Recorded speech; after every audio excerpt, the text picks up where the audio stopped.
Welcome back. We're ready for Henry V, Act 3.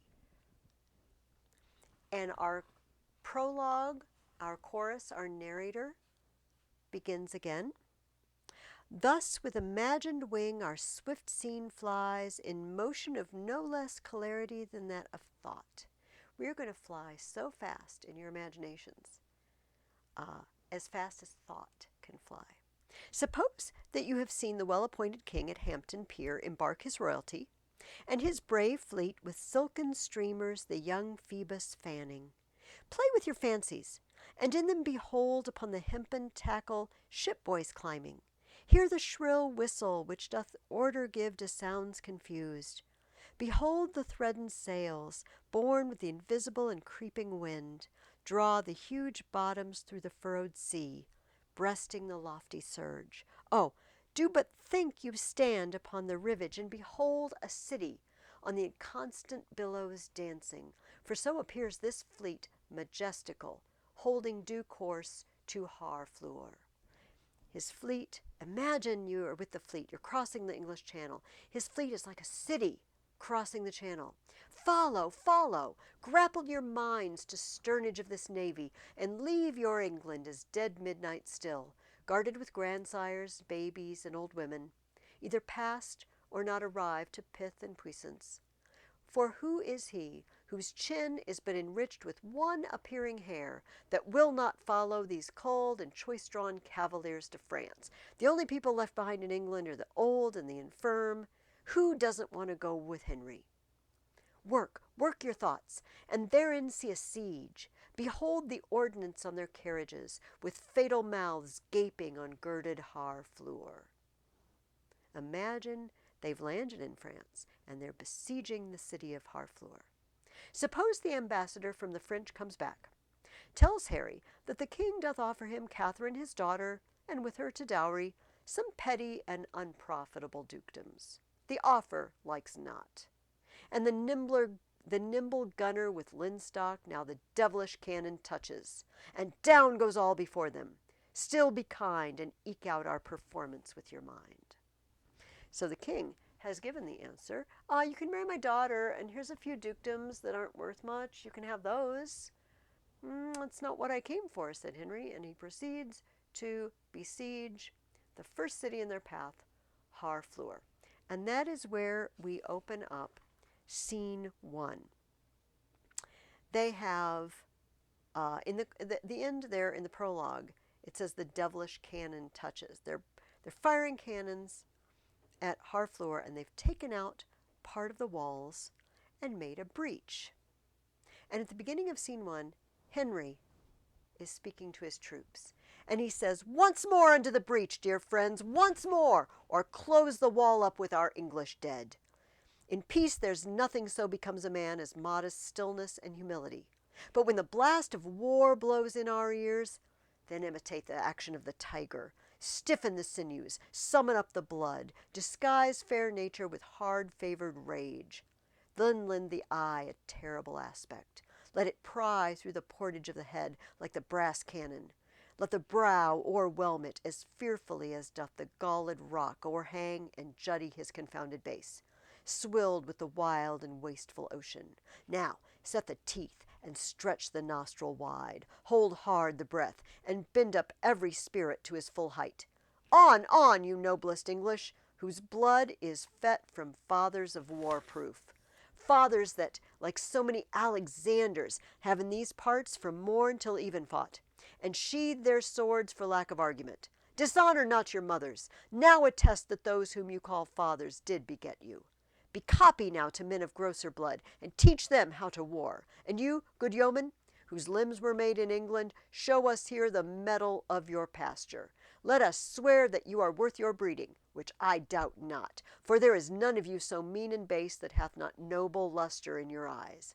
I see you stand like greyhounds in the slips, straining upon the start. The game's afoot. Follow your spirit, and upon this charge cry, God for Harry, England, and St. George. And the cannons go off. He's just given this amazing pep talk to his guys, saying, prove to me you're true Englishmen.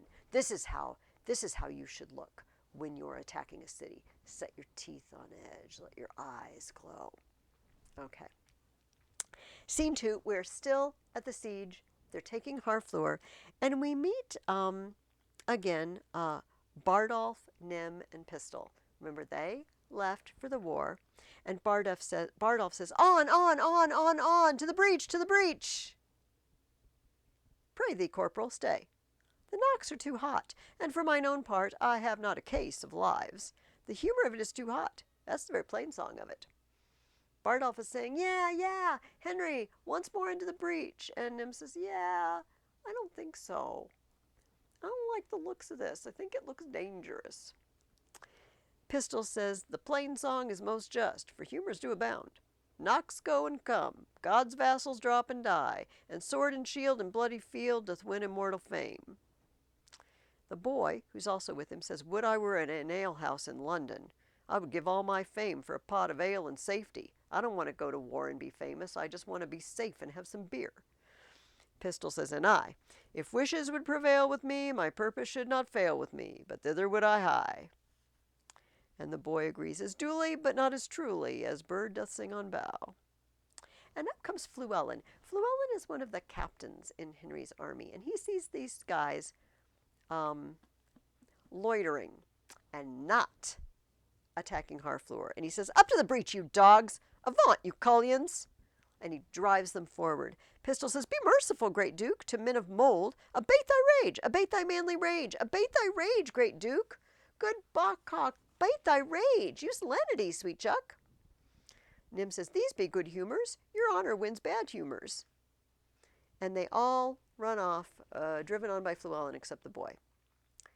Listen to what the boy has to say. It gives us some insight into these guys. As young as I am, I have observed these three swashers. I am boy to them all three.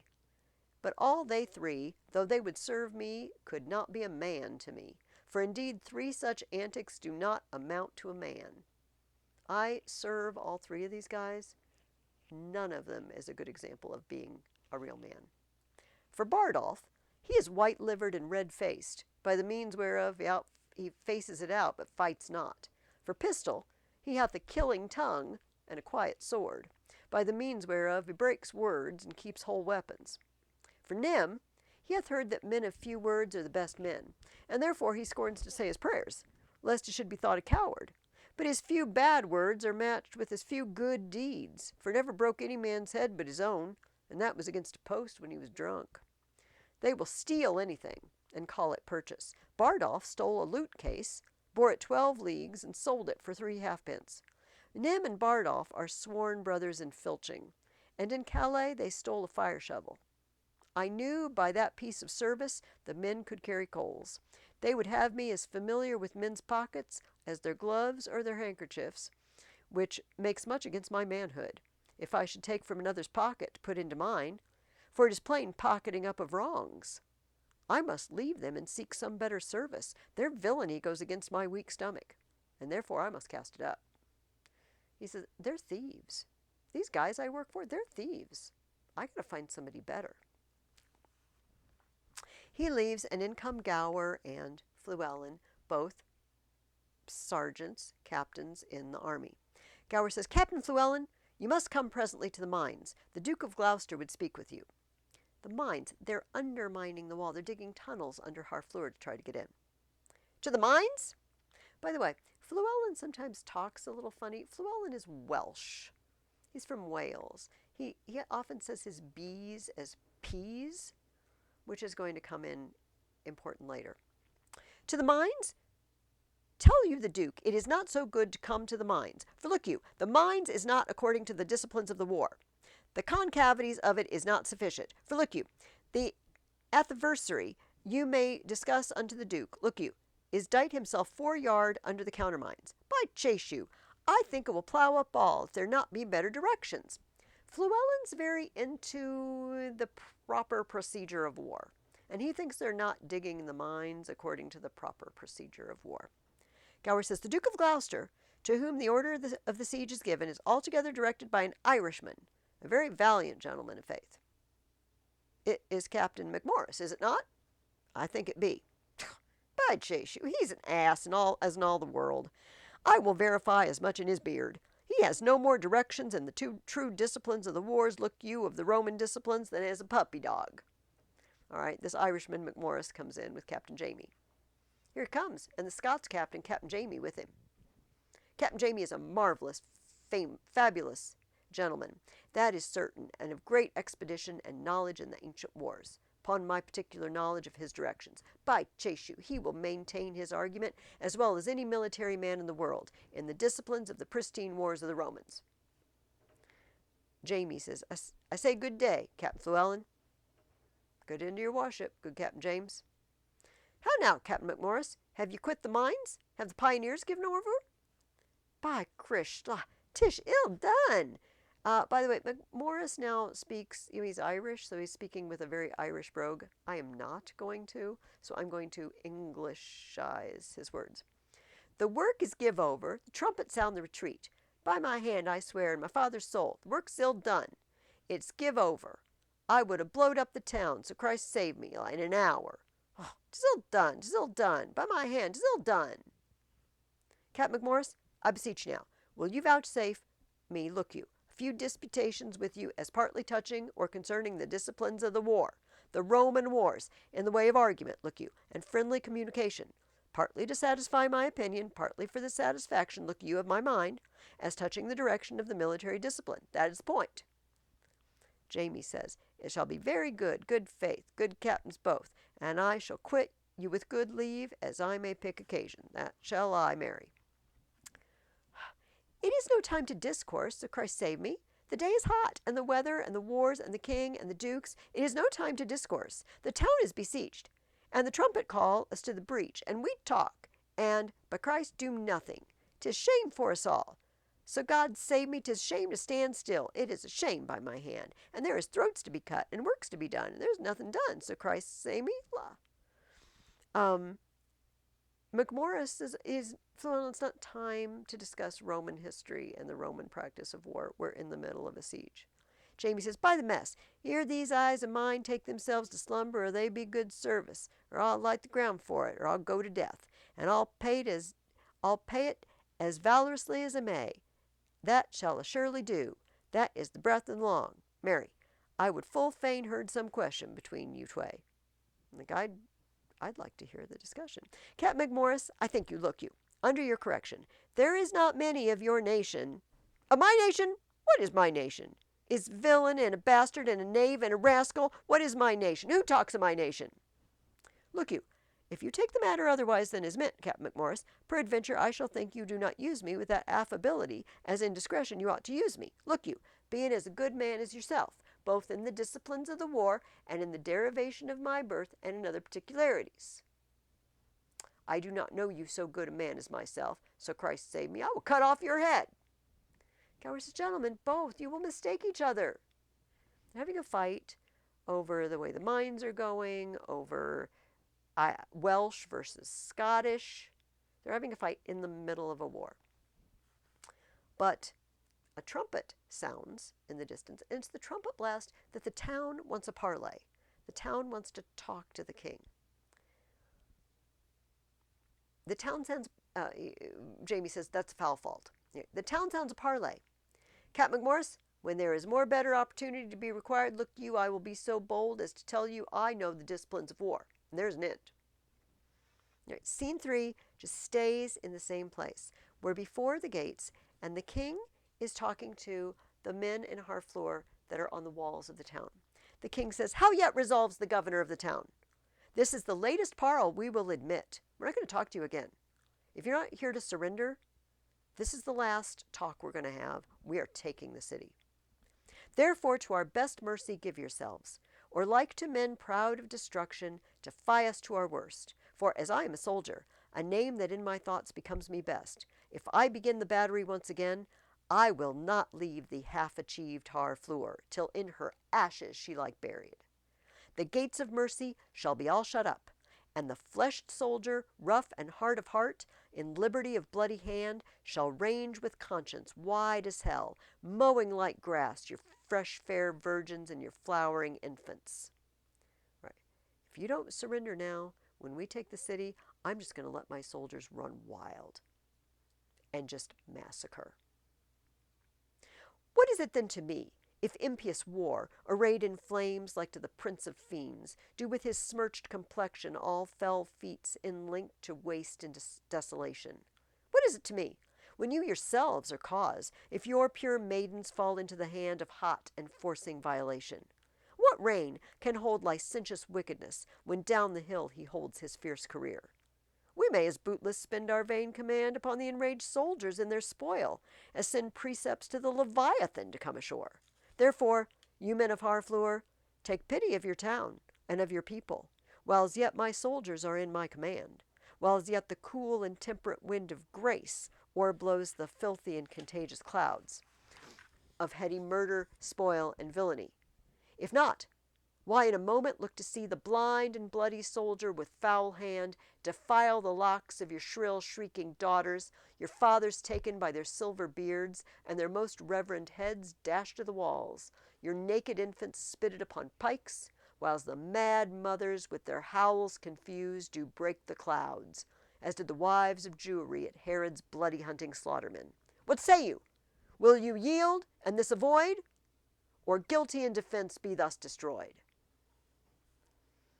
The governor answers, Our expectation hath this day an end. The Dauphin, whom of succours we entreated, returns to us that his powers are yet not ready to raise so great a siege. We sent to the Dauphin, he's not going to come help us. Therefore, great king, we yield our town and lives to thy soft mercy. Enter our gates, dispose of us and ours, for we no longer are defensible. The king says, Open your gates. Come, Uncle Exeter, go you and enter Harfleur. There remain, and fortify it strongly against the French. Use mercy to them all. For us, dear uncle, the winter coming on and sickness growing upon our soldiers, we will retire to Calais. Tonight in Harfleur we will be your guest. Tomorrow for the march are we addressed. Despite Henry's threats of what his loose soldiers are going to do to the city, the moment they surrender, he says to Exeter, use them with mercy. And he also says something else. Winter is coming. I have many sick soldiers. We're retiring to Calais. Calais is the coast. They're retreating. They need to regroup. They need to get their soldiers well. They're tired. They're ill. And they need a break. So he says, we're going to spend the night in Harfleur. Then we're going to head for the coast. Now, I am not going to read scene 4 because it's in French. And I urge you to go through the footnotes. Here's what's happening. Catherine, the daughter of the French king, the sister of the Dauphin, realizes that it is highly possible that Henry's going to win this war, and in the peace terms, she may have to marry him. She may have to move to England. So her nurse, her governess, is teaching her little bits of English that she knows, because she figures she might as well start learning English. And she basically points to body parts, and she asks what they're called, and her nurse tells her. And it so turns out that the name for certain body parts in English is a rude word in French, which they find very amusing and do a lot of tittering and laughing about this. That's scene 4. All right, scene 5. We are still at the French king's palace. Catherine was learning English with her nurse in the palace, and now we go to the room where the king is. The king says, "'Tis certain he hath passed the river Somme. And if he be not fought withal, my lord, let us not live in France. Let us quit all and give our vineyards to a barbarous people." He's still in France. He's retreating. They realize he's retreating, but he's still in France. And the constable says, we have to go out there and fight him. We let Harfleur go without lifting a finger. We have to go fight, or we might as well just give him France. The Dauphin says, "Oh, Dieu vivant, living God! Shall a few sprays of us, the emptying of our father's luxury, our scions, put in wild and savage stock, spurt up so suddenly into the clouds and overlook their grafters? Are we going to look like illegitimate children of our ancestors who can't defend ourselves?" Normans, but bastard Normans. Norman bastards. That's who the English are, right? William of Normandy, William the Conqueror, had taken over England, and he says, they're just Normans. We can't beat the Normans? Mordieu, ma vie, if they march along unfought withal, but I will sell my dukedom to buy a slobbery and dirty farm in that nook-shotten Isle of Albion. Dieu de bataille! Where have they this metal? Is not their climate foggy, raw, and dull? On whom, as in despite, the sun looks pale, killing their fruit with frowns? Can sodden water, a drench for surrein jades, their barley broth, decoct their cold blood to such valiant heat? And shall our quick blood, spirited with wine, seem frosty? Ah, for honour of our land, let us not hang like roping icicles upon our houses' thatch, whiles a more frosty people sweat drops of gallant youth in our rich fields. Poor we call them in their native lords.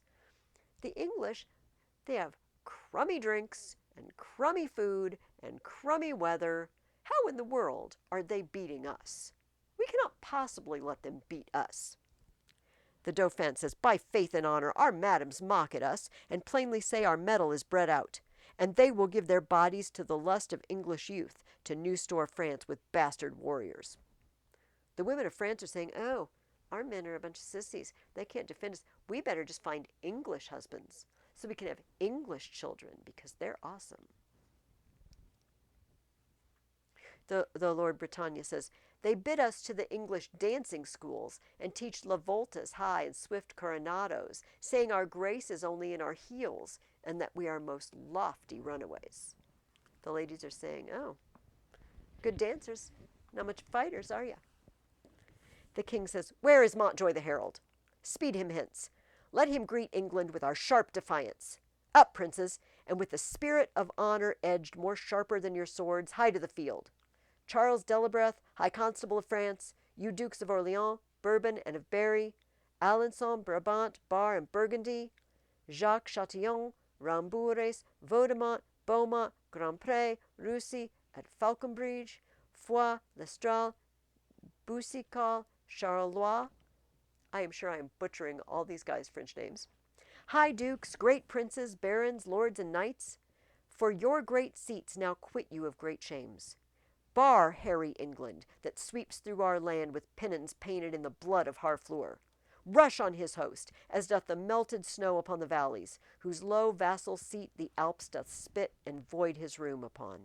Go down upon him, you have power enough, and in a captive chariot into Rouen, bring him our prisoner. The king is ready to go.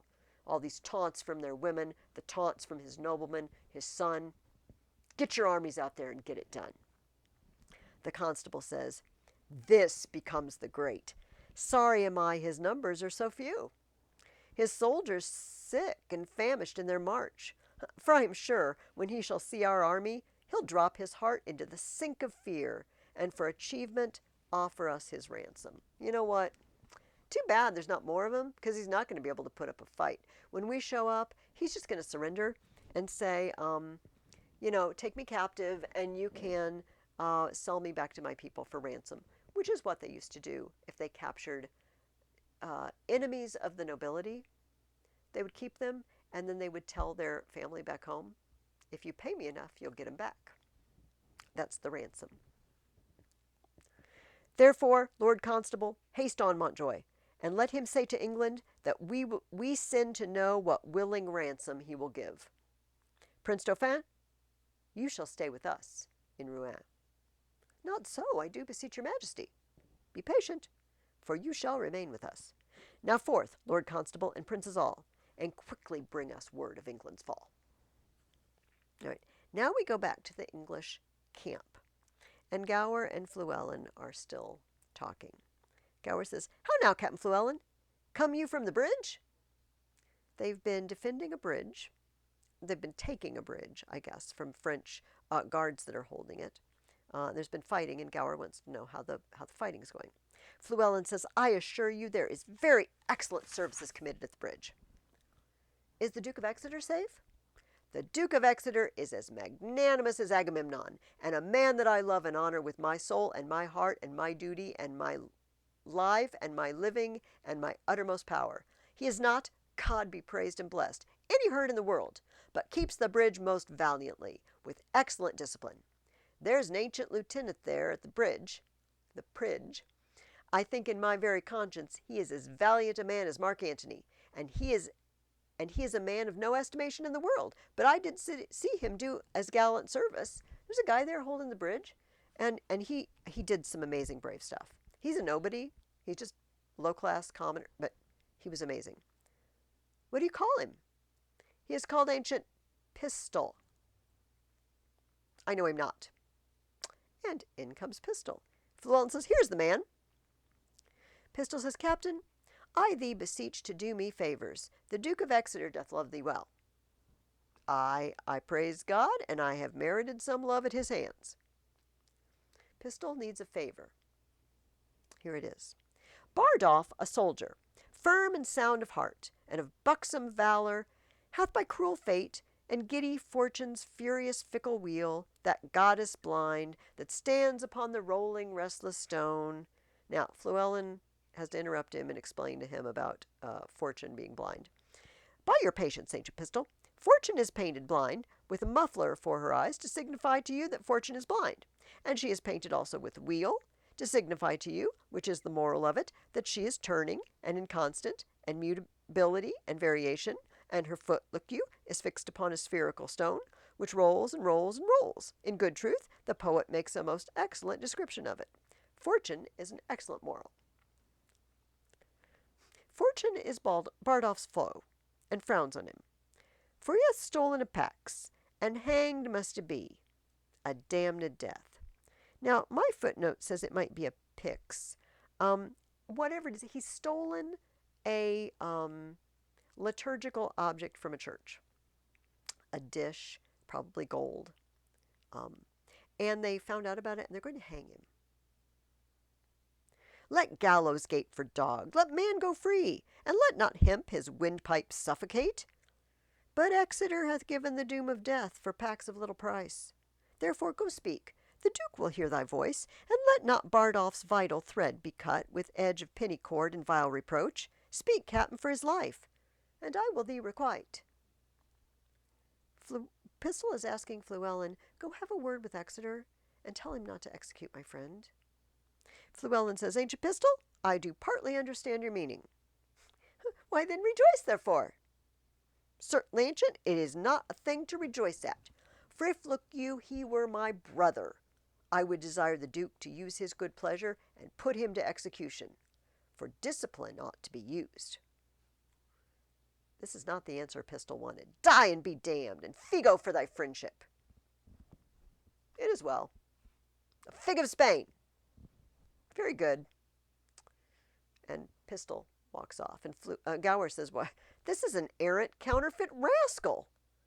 I remember him now. A bawd, a cup purse. This guy you were describing, doing great service at the bridge, he's a common thief. Llewellyn says, I assure you, uttered as brave words at the bridge as you shall see in a summer's day. But it is very well. What he has spoke to me, that is well. I warrant you when time is served. Why, 'tis a gull, a fool, a rogue, that now and then goes to the wars to grace himself at his return into London under the form of a soldier. And such fellows are perfect in the great commanders' names, and they will learn you by rote where services were done, at such and such a sconce, at such a breach, at such a convoy, who came off bravely, who was shot, who disgraced, what terms the enemy stood on. And this they con perfectly in the phrase of war, which they trick up with new-tuned oaths. And what a beard of the general's cut and a horrid suit of the camp will do among foaming bottles and ale-washed wits is wonderful to be thought on. He said, I know this sort. They go to war to get a name. They're not brave, but they're there and they watch and they memorize the names of every general and the names of every siege so they can go back to the alehouses in England and embellish all the wonderful things they did during the war so that they can be somebody, even though in reality they didn't do anything in the war worth telling about. But you must learn to know such slanders of the age, or else you may be marvelously mistook. Gower says, Llewellyn, you need to know what kind of people you're dealing with. I tell you what, Captain Gower, I do perceive he is not the man that he would gladly make show to the world he is. If I find a hole in his coat, I will tell him my mind. Hark you, the king is coming, and I must speak with him from the bridge. The king comes in with soldiers, and Fluellen says, God bless your majesty. How now, Fluellen? Camest thou from the bridge? Aye, so please your majesty. The Duke of Exeter has very gallantly maintained the bridge.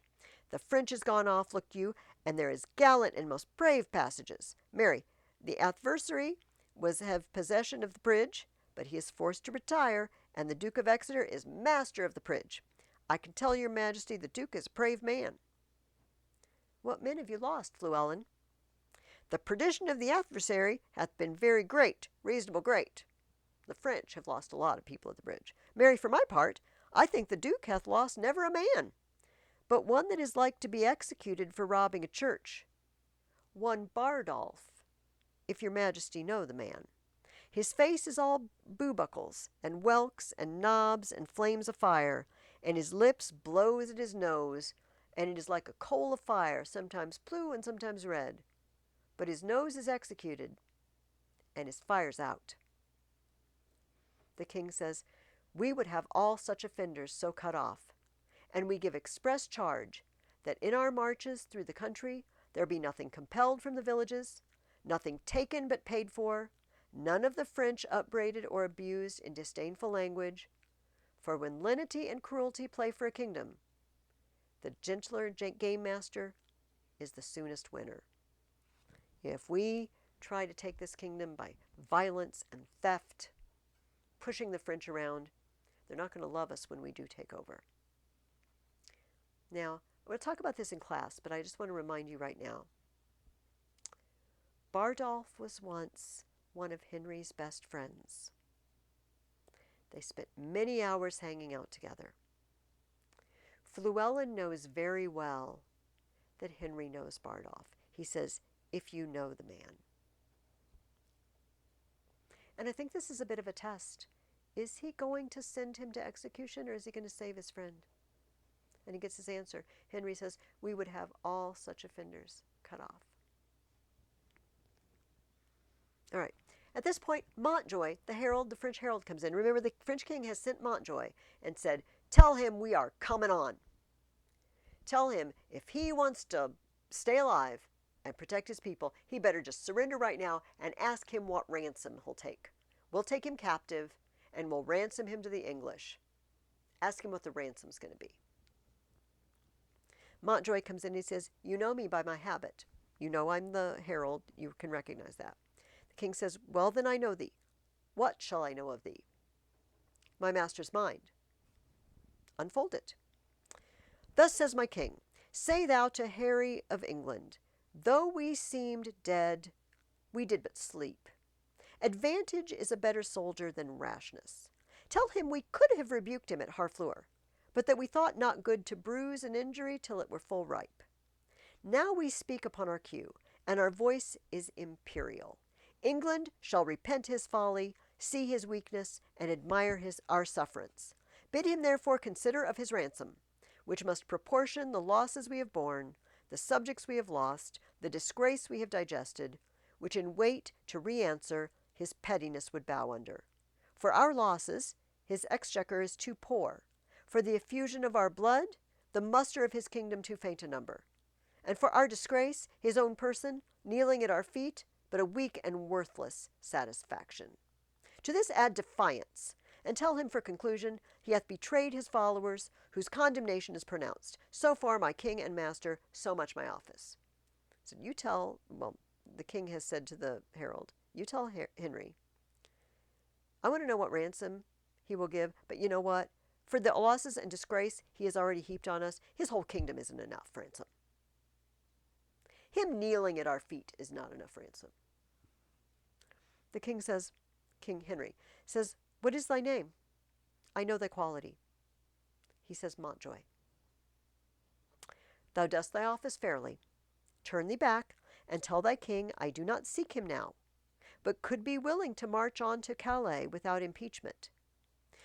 For to say the sooth, though 'tis no wisdom to confess so much unto an enemy of craft and vantage, My people are with sickness much enfeebled, my numbers lessened, and those few I have almost no better than so many French, who when they were in health, I tell thee, Harold, I thought upon one pair of English legs did march 3 Frenchmen. Yet, forgive me, God, that I do brag thus. This your heir of France hath blown that vice in me. I must repent. So he starts out by saying, tell the king, I'm not really seeking a battle. I'm in retreat. And, my men, now sick, are about the level I thought the French soldiers at their best were. And then he says, oh, I'm bragging now. Excuse me. Go therefore, tell thy master, here I am. My ransom is this frail and worthless trunk. My army but a weak and sickly guard. Yet before God tell him we will come on, though France himself and such another neighbor stand in our way. There's for thy labor, Montjoy, and he gives him money. Go bid thy master well advise himself. If we may pass, we will. If we be hindered, we shall your tawny ground with your red blood discolor. And so, Montjoy, fare you well. The sum of all our answer is but this. We would not seek a battle as we are, nor as we are, we say we will not shun it. So tell your master. Montjoy says, I shall deliver so, thanks to your highness. And he leaves. Gloucester says, I hope they will not come upon us now. The king says, we are in God's hand, brother, not in theirs. March to the bridge. It now draws toward night. Beyond the river we'll encamp ourselves. And on tomorrow, bid them march away. Okay, now we are in scene 7 at the French camp near the town of Agincourt. And the constable and Orleans and several lords with the Dauphin. The Dauphin, last time we saw him, he was told to stay with his dad. Apparently his dad let him come. And they are discussing attacking the English tomorrow. The English, who they know, are down in numbers, ill, and tired. The constable says, I have the best armor in the world. Would it were day. You have an excellent armor, but let my horse have his due. It is the best horse of Europe. Will it never be morning?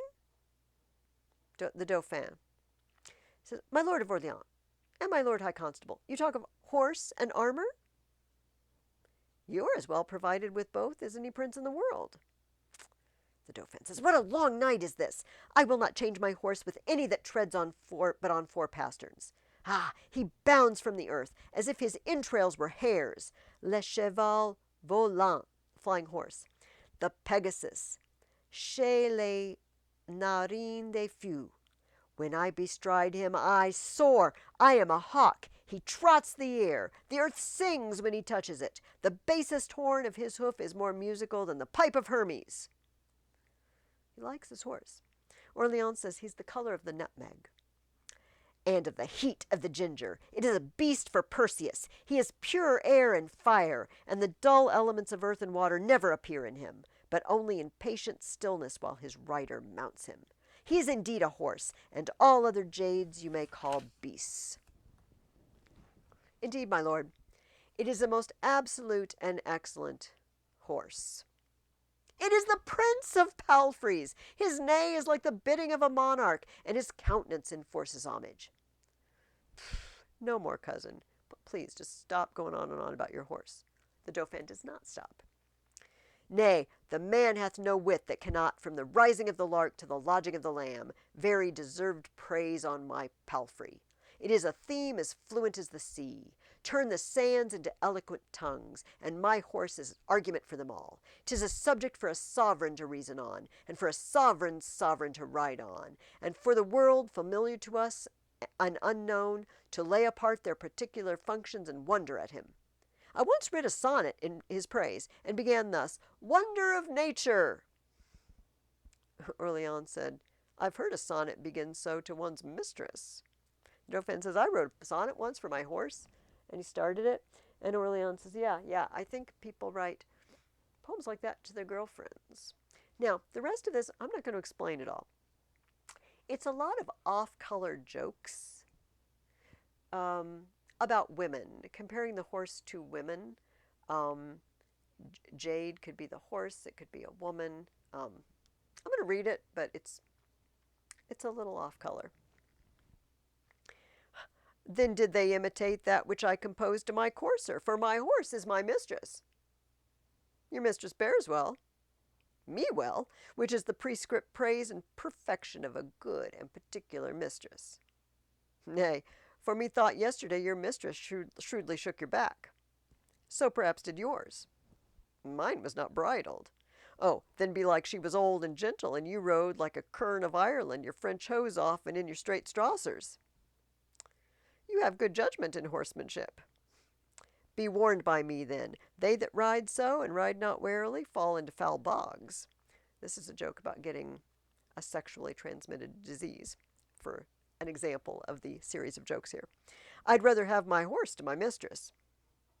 I'd as lief have my mistress a jade. I tell thee, constable, my mistress wears his own hair. I could make as true a boast as that if I had a sow to my mistress. Not going to repeat the French here. Thou makes use of anything. Yet do I not use my horse for my mistress, or any such proverb so little kin to the purpose. My lord constable, the armor that I saw in your tent tonight, are those stars or suns upon it? Let's change the subject, in other words, he says. We're done talking about loose women and horses. Tell me about your armor. Does it have stars on it or suns? Stars, my lord. The Dauphin says, some of them will fall tomorrow, I hope. In other words, I hope I can outdo you on the battlefield. I hope some of your stars fall compared to my stars. The constable says, and yet my sky shall not want. The Dauphin says, that may be, for you bear a many superfluously, and 'twere more honor somewhere away. Even as your horse bears your praises, who would trot as well were some of your brags dismounted. Would I were able to load him with his dessert. Will it never be day? He's so excited. He wants to go to battle so bad. He's going to make a name for himself. I will trot tomorrow a mile, and my way shall be paved with English faces. I will not say so, for fear I should be faced out of my way. But I would it were morning, for I would fain be about the ears of the English. Who will go to hazard with me for 20 prisoners? You want to make a bet that I can take 20 prisoners? You must first go yourself to hazard, ere you have them. 'Tis midnight. I'll go arm myself. And the Dauphin leaves. And now they're going to discuss the Dauphin. The Dauphin longs for morning. He longs to eat the English. I think he will eat all he kills. They don't think much of the Dauphin. You know what? Every Englishman he kills, he will eat, because they'll go kill any of them. By the white hand of my lady, he's a gallant prince. Swear by her foot that she may tread out the oath. He's simply the most active gentleman of France. Doing is activity, and he will still be doing. In other words, pretending. Acting is doing here. Yeah, he's busy. He's plenty busy. Busy pretending to be brave and important. He never did harm that I heard of. Nor will do none tomorrow. He will keep that good name still. I know him to be valiant. I was told that by one that knows him better than you. What's he? Very, he told me so himself, and he said he cared not who knew it. Whose word do they have that the Dauphin is valiant and brave? The Dauphin's word. He needs not. It is no hidden virtue in him. By my faith, sir, but it is. Never anybody saw it but his lackey. It is a hidden a hidden virtue, his bravery. Because nobody's ever seen him be brave, but his lackey, his servant. 'Tis a hooded valor, and when it appears it will bait. Ill will never said well. I will cap that proverb with, there's flattery in friendship. And I will take that up with, give the devil his due. You know, Orleans just said, oh, you're just sour grapes. You're just saying bad things about him because you don't like him. He's like, no, I'm telling the truth. The constable says, well placed. There stands your friend for the devil. Have at the very eye of that proverb with a pox of the devil. You're the better at proverbs by how much a fool's bolt is soon shot. You've shot over. 'Tis not the first time you were overshot. And they're having a fun little banter in proverbs about whether the prince is actually brave, and whether it's okay for them to, I don't know, diss him a little. Okay, in comes a messenger. My lord high constable, the English lie within 1,500 paces of your tents. Who hath measured the ground? The Lord Grand Pre. A valiant and most expert gentleman. Would it were day!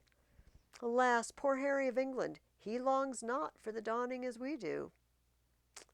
What a wretched and peevish fellow is this King of England, to mope with his fat-brained followers so far out of his knowledge. If the English had any apprehension, they would run away. If the English knew what they were up against, how many Frenchmen are camped not very far away, they would run for it. If they had any apprehension, if they had any sense. That they lack. For if their heads had any intellectual armor, they could never wear such heavy headpieces. Rambourg now disagrees with them. He says that island of England breeds very valiant creatures. Their mastiffs are of unmatchable courage. Foolish curs that run winking into the mouth of a Russian bear and have their heads crushed like rotten apples. You may as well say that's a valiant flea that dare eat his breakfast on the lip of a lion. Is it valiant for a flea to eat his breakfast on the lip of a lion? Or is it stupid?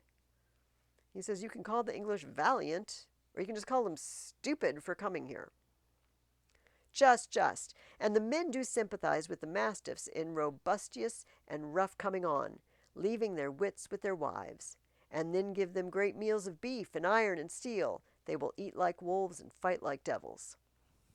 Aye, these English are shrewdly out of beef. Then shall we find tomorrow they have only stomachs to eat and none to fight? Now is it time to arm. Come, shall we about it? It is now 2 o'clock in the morning. But let me see. By 10, we shall have each 100 Englishmen. When the day comes, by 8 hours from now, each of us will have killed 100 Englishmen. The French are completely positive they will win tomorrow. We'll find out what happens when we read Act 4.